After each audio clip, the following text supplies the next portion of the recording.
এই দেখো এই কাতলা মাছের মধ্যে এখন স্বাদ মতো একটু নুন দিয়ে দেবো, একটু লঙ্কার গুঁড়ো,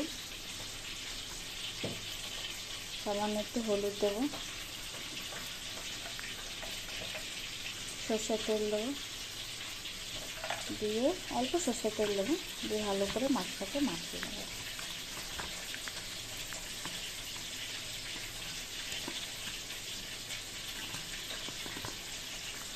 ভালো করে মাখিয়ে নিয়েছি।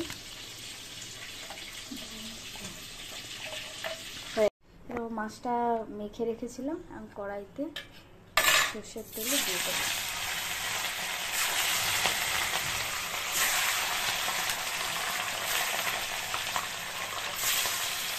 মাছটা লাল লাল করে ভেজে নেব। মাছ ভেজে তুলে নিয়েছি। ওটা ফুলকপির মধ্যে নুন আর হলুদ দিয়ে দিয়েছি। ফুলকপিটাও ভেজে তুলে নেব।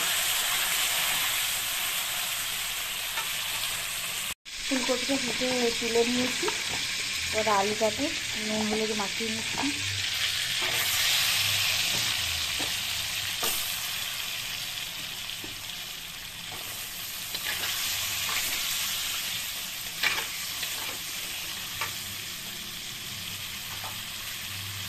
অল্প একটু কালো জিরে দেবো, টমেটো দিয়ে দেবো,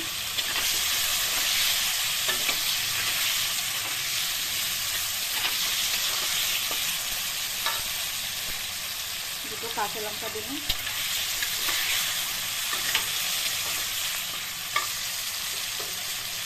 এটার মধ্যে গোটা ধনে, গোটা জিরে, শুকনো লঙ্কা, একটু পাকা কাঁচা লঙ্কা দিয়েছি, পাকা টমেটো দুটো দিয়ে ভালো করে পেস্ট করে দিয়েছি, আর অল্প একটু আদা দিয়েছি।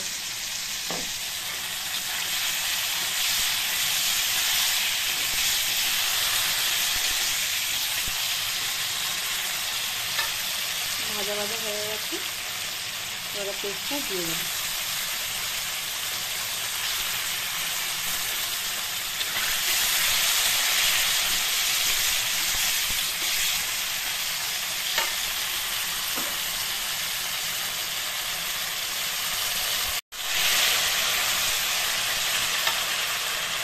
অল্প একটু নুন দেবো, হলুদ দেবো,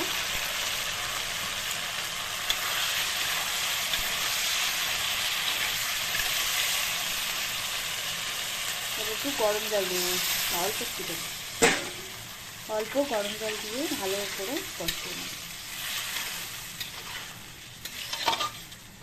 আর এখন এই ফুলকপি যেটা হালকা করে ভেজেছে না, এটাও দিয়ে দেবো। ফুলকপিটা ভেজেছিলাম, এবারটা ভালো করে এখানে কষিয়ে নেব যতক্ষণ জলটা না মজে যাচ্ছে।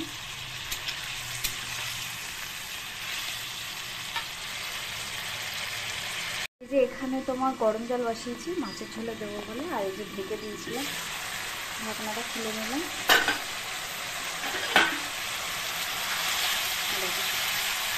খুব ভালো করে কষানো হয়ে গেছে, জলটা পুরো মজে গেছে।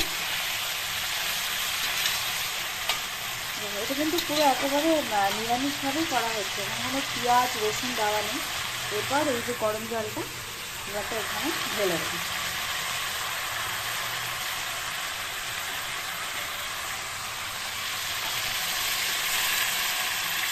আপনারা আপনাদের মাপ মতো ঢেলে দেবেন।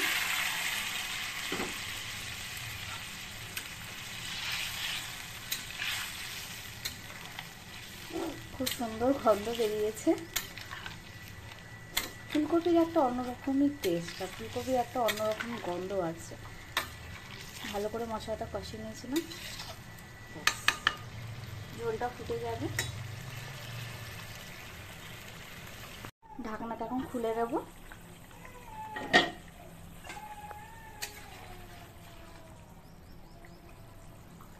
আলু ঠালু শেষ হয়ে গেছে, মাছটা খুব সুন্দর গন্ধ বেরোচ্ছে কিন্তু।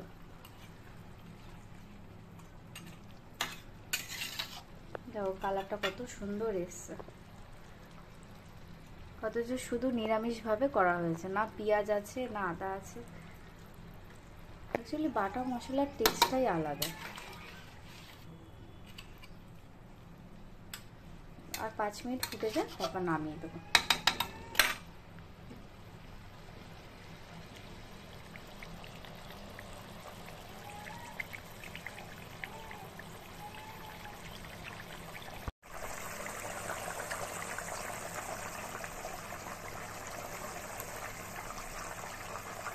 দেখো বন্ধুরা, কাতলা ফিশ রেসিপি দেখো রেডি। পুরো পাতলা করে একদম ফুলকপি আলু দিয়ে কাতলা মাছের ঝোল করেছি। দেখো, না আছে পেঁয়াজ না আছে রসুন, শুধু জিরে আদা আর টমেটো, গোটা ধনে, একটু আদা দিয়ে ভালো করে পেস্ট করে, আর শুকনো লঙ্কাও দিয়েছি, কাঁচা পাকা লঙ্কাও দিয়েছি। দেখো কত সুন্দর কালারটা এসছে। এটা গরম ভাতের সাথে খেতে খুবই ভালো লাগে। তোমরা আমার মতো করে এরকমভাবে রেসিপিটা যদি বাড়িতে বানাও আর খেয়ে যদি তোমাদের সত্যি ভালো লেগে থাকে, তোমরা অতি অবশ্যই কমেন্ট করো, সাবস্ক্রাইব করে লাইক করে দিও।